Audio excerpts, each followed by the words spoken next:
दोस्तों, अगर आपके बाल झड़ रहे हैं और धीरे धीरे पतले और कमजोर होते जा रहे हैं और उनकी ग्रोथ भी रुक गई है, तो आपको सिर्फ एक काम करना है। इस वीडियो को बिना स्किप किए पूरा देखना है। आपको अपने प्रॉब्लम का सलूशन खुद ब खुद मिल जाएगा। तो आज के इस वीडियो में हम सबसे पहले डिस्कस करेंगे कि बालों की सबसे बेसिक ज़रूरत क्या होती है, यानी वो कौन से पोषक तत्व होते हैं जिनका मिलना बालों के लिए बहुत ज़रूरी होता है। अगर वो ना मिले तो आपके बाल डेड होने लगते हैं। और दूसरे नंबर पर हम डिस्कस करेंगे कि बाल झड़ने के पीछे हार्मोन्स का क्या रोल होता है। और लास्ट में मैं आपको कुछ घरेलू उपायों के बारे में भी बताऊंगा जो साइंटिफिकली करेक्ट हैं और रिसर्च में भी ये पाया गया है कि उनका असर सच में होता है, यानी बालों को बढ़ाने में, मजबूत करने में और बालों को घना करने में ये घरेलू उपाय सच में आपकी हेल्प करते हैं। तो चलिए शुरू करते हैं इस वीडियो को। दोस्तों, बालों के झड़ने के पीछे कई रीजंस हो सकते हैं।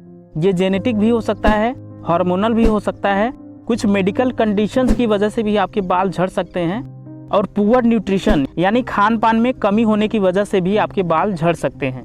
कभी कभी हमारे बालों का झड़ना, कमजोर होना और उनकी ग्रोथ का रुकना दरअसल हमें ये संकेत देता है कि हमारी बॉडी में कुछ जरूरी प्रोटीन, विटामिन और मिनरल्स की कमी है। और अगर इन पोषक तत्वों की लगातार कमी रहती है तो आपके बालों की ग्रोथ रुक जाती है, बाल पतले होने लगते हैं और अल्टीमेटली बालों का झड़ना शुरू हो जाता है। और आप कितना भी घरेलू उपाय, नुस्खा, ये वो सब कर लीजिए, बालों पर कोई फर्क नहीं पड़ने वाला है।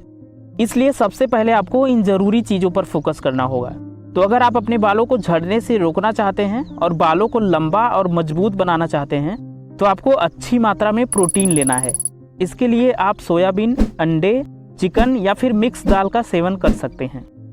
प्रोटीन के अलावा दोस्तों आपको ऐसी चीज़ें खानी हैं जिनमें vitamin B2, B7, B12, vitamin C, vitamin D, vitamin E, vitamin K और फोलेट की मात्रा अच्छी हो। मेरे पास कोई और रास्ता है?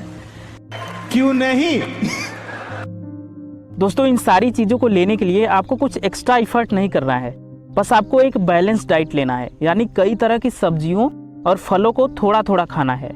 विटामिन के अलावा कुछ मिनरल्स जैसे iron, zinc, omega fatty acid, iodine और सेलेनियम को भी पर्याप्त मात्रा में लेना है। दोस्तों, ये सभी चीज़ें यानी प्रोटीन, विटामिन और मिनरल्स, ये सारी चीज़ें आपको एक बैलेंस डाइट में मिल जाएंगी। और अगर आप नॉन वेजिटेरियन हैं तो आप रोज चिकन और फिश का भी सेवन कर सकते हैं। इससे आपकी बॉडी में प्रोटीन की कमी नहीं होगी। तो अगर आप एक प्रॉपर बैलेंस डाइट लेते हैं तो सबसे पहले तो आपके बालों का झड़ना बंद होगा। इसके बाद आपके झड़े हुए बाल वापस उगने लगेंगे और बालों में मजबूती भी आने लगेगी। दोस्तों, ये तो हुई कुछ ज़रूरी चीज़ें जो हमारे बालों को चाहिए ही चाहिए। लेकिन दोस्तों, अक्सर लोगों में न्यूट्रिशन की कमी नहीं होती है, फिर भी उनके बाल झड़ते हैं। ऐसा इसलिए होता है क्योंकि उनकी बॉडी में एक हार्मोन ज़्यादा रिलीज होने लगता है। दोस्तों, ये एक सेक्स हार्मोन होता है जिसे हम डाईहाइड्रोटेस्टोस्टेरोन यानी DHT भी कहते हैं। तो अगर आप एक अच्छी डाइट लेते हैं फिर भी आपके बाल झड़ रहे हैं तो हो सकता है आपकी बॉडी में DHT ज़्यादा रिलीज हो रहा हो। इसके अलावा जो लोग ज़्यादा स्ट्रेस लेते हैं या फिर डिप्रेशन और एंजाइटी जैसी सिचुएशन फेस करते हैं, उन लोगों में एक स्ट्रेस हार्मोन ज़्यादा रिलीज होने लगता है जिसे हम कॉर्टिसोल कहते हैं। इस हार्मोन के ओवर प्रोडक्शन के कारण भी आपके बालों की ग्रोथ रुक जाती है और आपके बाल झड़ने लगते हैं। लेकिन दोस्तों, बाल झड़ने की वजह से आपको और टेंशन नहीं लेना है, अंडर कॉन्फिडेंट नहीं होना है। जैसे आप पहले थे वैसे ही आपको अब भी नॉर्मल रहना है। और इसके साथ साथ आपको कुछ साइंटिफिक होम रेमेडीज को फॉलो करना है जिन्हें साइंस सपोर्ट करता है और रिसर्च में भी इनके फायदे देखे गए हैं। तो सबसे पहले नंबर पे है पंपकिन सीड ऑयल यानी कद्दू के बीज का तेल। दोस्तों, पंपकिन सीड ऑयल का फायदा उन्हें सबसे ज़्यादा मिलता है जिन्हें मेल पैटर्न बाल्डनेस होता है, जिसे हम एंड्रोजेनेटिक एलोपेशिया भी कहते हैं। क्योंकि दोस्तों, ये एक DHT ब्लॉकर होता है और कई स्टडीज में ये पाया गया है कि पंपकिन सीड ऑयल में फाइटोस्टेरॉल्स होते हैं जो DHT और कॉर्टिसोल हार्मोन्स को ब्लॉक कर सकते हैं। तो इसीलिए आपको ऐसे पंपकिन सीड ऑयल लेने हैं जिनमें फाइटोस्टेरॉल्स की मात्रा ज़्यादा हो। जितने ज़्यादा फाइटोस्टेरॉल्स होंगे उतना ही वो आपके बालों को झड़ने से रोकेंगे और बालों को वापस उगने में हेल्प करेंगे। इसके अलावा इसमें zinc, vitamin E, vitamin K और ओमेगा 3 फैटी एसिड्स भी होते हैं जो आपके बालों को अच्छी नरिशमेंट देते हैं। दोस्तों, पंपकिन सीड ऑयल को आप मार्केट से परचेज कर सकते हैं। ये कैप्सूल और ऑयल दोनों रूप में अवेलेबल होता है। अगर आप ऑनलाइन खरीदना चाहते हैं तो डिस्क्रिप्शन में आपको लिंक मिल जाएगा, वहाँ से आप इजीली ऑर्डर कर सकते हैं। अब इस ऑयल को यूज कैसे करना है, तो अगर आप कैप्सूल यूज करना चाहते हैं तो एक कैप्सूल आप सुबह ले सकते हैं और दूसरा कैप्सूल आप रात में खाना खाने के बाद ले सकते हैं। कैप्सूल यूज करने के साथ साथ आप हफ्ते में एक बार तेल को भी यूज कर सकते हैं। इस तेल को आपको अपने बालों में हल्के हाथों से मसाज करना है। मसाज करने के 1 से 2 घंटे बाद आप अपने बालों को शैम्पू कर सकते हैं। दोस्तों, बेस्ट रिजल्ट पाने के लिए आपको रेगुलर इसे 6 महीनों तक फॉलो करना है। दोस्तों, महिलाओं में पंपकिन सीड ऑयल के फायदे नहीं देखे गए हैं, इसलिए अगर आप एक महिला हैं और आपके बाल झड़ रहे हैं या उनकी ग्रोथ रुक गई है तो इसके लिए आप पंपकिन सीड ऑयल को यूज ना करें। आप बाकी के उपायों को फॉलो कर सकती हैं। दूसरा उपाय, प्याज का इस्तेमाल। दोस्तों, प्याज सिर्फ बालों को झड़ने से नहीं रोकता है, बल्कि बालों को घना, स्ट्रांग और चमकदार बनाता है। कुछ स्टडीज में ये भी देखा गया है कि प्याज में सल्फर होने की वजह से जो स्कैल्प की स्किन होती है वो हेल्दी हो जाती है और स्कैल्प में इन्फेक्शन नहीं होता है। दोस्तों, मैं आपको रिकमेंड करूंगा कि आप प्याज को नारियल के तेल या फिर एलोवेरा के साथ मिक्स करके यूज करें। इससे आपके बालों में किसी तरह का साइड इफेक्ट देखने को नहीं मिलेगा। अब यूज कैसे करना है, तो पहले मीडियम साइज के 2 प्याज लेने हैं और उनका पेस्ट बना लेना है।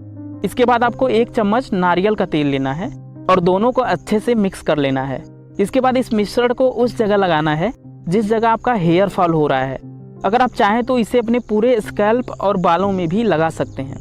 लगाने के बाद इसे सूखने के लिए छोड़ दें और आधे से 1 घंटे बाद आप अपने बालों को शैम्पू कर सकते हैं। महिलाओं के लिए प्याज की ज़्यादा ज़रूरत पड़ सकती है, तो आप अपने बालों के हिसाब से प्याज और कोकोनट ऑयल की मात्रा बढ़ा सकती हैं। बस रेशियो का ध्यान रखना है कि 90% प्याज होना चाहिए और 10% कोकोनट ऑयल होना चाहिए। इस उपाय को आपको हफ्ते में 2 से 3 बार करना है और रेगुलर 5 से 6 महीनों तक लगातार करना है, क्योंकि घरेलू उपायों का असर धीरे धीरे होता है। तीसरा उपाय, आंवला। दोस्तों, आंवले में काफ़ी सारे एंटीऑक्सीडेंट्स होते हैं जो आपके हेयर फॉलिकल्स को हेल्दी रखते हैं और आपके बालों को टूटने से बचाते हैं। आंवला को इस्तेमाल करने के लिए सबसे पहले आपको 9 से 10 फ्रेश आंवले लेने हैं और इनका पेस्ट तैयार कर लेना है। इसके बाद इस पेस्ट में आपको आधा कटा हुआ नींबू का रस डालना है। अब इस मिश्रण को अपने स्कैल्प और बालों में लगा लेना है। इसे लगाने के आधे से 1 घंटे बाद आपको नॉर्मल पानी से इसे धो लेना है। आप चाहें तो गर्म पानी का भी इस्तेमाल कर सकते हैं। दोस्तों, आंवले का इस्तेमाल भी आपको हफ्ते में 2 से 3 बार ही करना है और कंसिस्टेंटली 5 से 6 महीनों तक लगातार इसे फॉलो करना है। तो दोस्तों, अगर आप एक अच्छी डाइट लेते हैं और इन 3 होम रेमेडीज को अच्छे से फॉलो करते हैं, और दोस्तों ज़रूरी नहीं कि आपको तीनों को फॉलो करना है, आप चाहे तो कोई भी एक उपाय को फॉलो कर सकते हैं। और हाँ दोस्तों, इन सब चीज़ों के साथ साथ अगर आप रोज़ सुबह उठकर 10 से 15 मिनट तक मेडिटेशन करते हैं तो इससे आपके जो स्ट्रेस हार्मोन का लेवल होता है उससे कम करने में मदद मिलती है। तो इस तरह मेडिटेशन आपके बालों को झड़ने से रोक सकता है। तो ये थे बालों को झड़ने से रोकने और बालों को बढ़ाने के साइंटिफिक तरीके। वीडियो से मदद मिली हो तो लाइक और सब्सक्राइब ज़रूर कर दीजिएगा। वीडियो देखने के लिए बहुत बहुत शुक्रिया।